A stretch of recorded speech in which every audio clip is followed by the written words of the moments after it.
வரலட்சுமி விரதம்.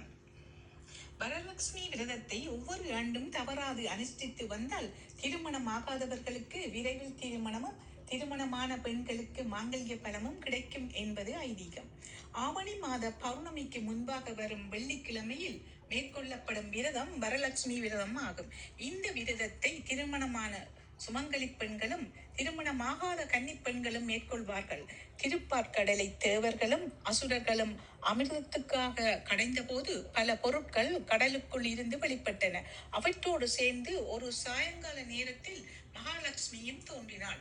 அவள் தோன்றிய தினம் இது என்று புராண கதைகள் தெரிவிக்கின்றன.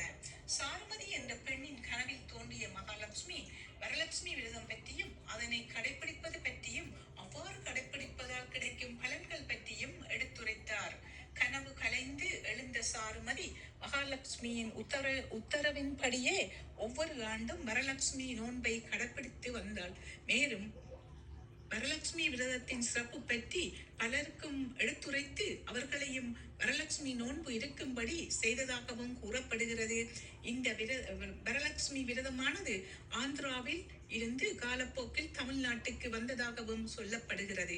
விரதத்துக்கு முதல் நாள் அன்று வீட்டை சுத்தமாக கழுவி மஞ்சள் கலந்த தண்ணீரை தெளித்து தூய்மையாக வைக்க வேண்டும். வீட்டின் பூஜை அறைக்குள் சுத்தப்படுத்தப்பட்ட பலகையை போட்டு அதன் மீது மாக்கோலம் போட வேண்டும். கோலத்திற்கு நடுவில் நெல் பரப்பப்பட்ட தட்டை வைக்க வேண்டும். அந்த தட்டின் மீது நிறை குடத்தை வைத்து குடத்திற்கு பட்டு பாவாடை கட்டி நகைகள் போட்டு அலங்காரம் செய்ய வேண்டும். இப்படியாக அமைக்கப்பட்ட கும்பத்துக்கு மஞ்சள் குங்குமப்பட்டு வைத்து பூச்சூட்டி அந்த கும்பத்துக்கு முன்பாக தேங்காய், பழம், கற்கண்டு, உணவு பதார்த்தங்கள், மலர்கள் வைக்க வேண்டும். இவற்றுடன் மகாலட்சுமியின் படத்தை வைப்பது மிகவும் சிறப்பானதாகும். அதைத் தொடர்ந்து நோன்பு கயிற்றை கும்பத்தோடு வைத்து என் வீட்டுக்கு வந்திருக்கும் வரலட்சுமி தாயே, எப்போதும் திருமண வாழ்வு சிறப்புற்றிருக்க வரம் கொடு அன்னியே என்று கூறி வேண்டியபடி நெய் விளக்கு தீபத்தை ஏற்ற வேண்டும்.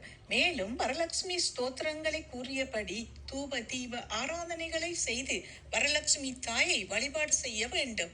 பூஜைகள் நிறைவடைந்தவுடன் நோன்பு கயிற்றை எடுத்து கன்னி பெண்களின் கைகளில் சுமங்கலி பெண்கள் கட்டிவிட வேண்டும். சுமங்கலி பெண்களின் கழுத்தில் சுமங்கலி பெண்களே நோன்பு கயிற்றை கட்ட வேண்டும். தொடர்ந்து வரலட்சுமி நோன்பு பூஜையில் கலந்து கொண்ட பெண்களுக்கு மங்கள பொருட்களான மலச்சரம், மஞ்சள், குங்குமம் போன்றவற்றை கொடுத்து அனைவரும் ஒன்றாக அமர்ந்து உணவருந்த வேண்டும். வரலட்சுமி நோன்பை நடத்தும் போது அக்கம் பக்கத்தில் இருக்கும் கன்னி பெண்கள் சுமங்கலி பெண்களை அந்த விரத பூஜையில் கலந்து கொள்ளும்படி அழைப்பு விடுக்க வேண்டும். வரலட்சுமி நோன்பு விரதத்தை நடத்துபவருக்கு எவ்வளவு சிறப்புகள் கிடைக்குமோ அதேபோல் அதில் கலந்து கொள்பவர்களுக்கும் சிறப்பு வந்து சேரும். இந்த விரதத்தை ஒவ்வொரு ஆண்டும் தவறாது அனுஷ்டித்து வந்தால் திருமணமாகாதவர்களுக்கு விரைவில் திருமணமும், திருமணமான பெண்களுக்கு மாங்கல்ய பலமும் கிடைக்கும் என்பது ஐதீகம்.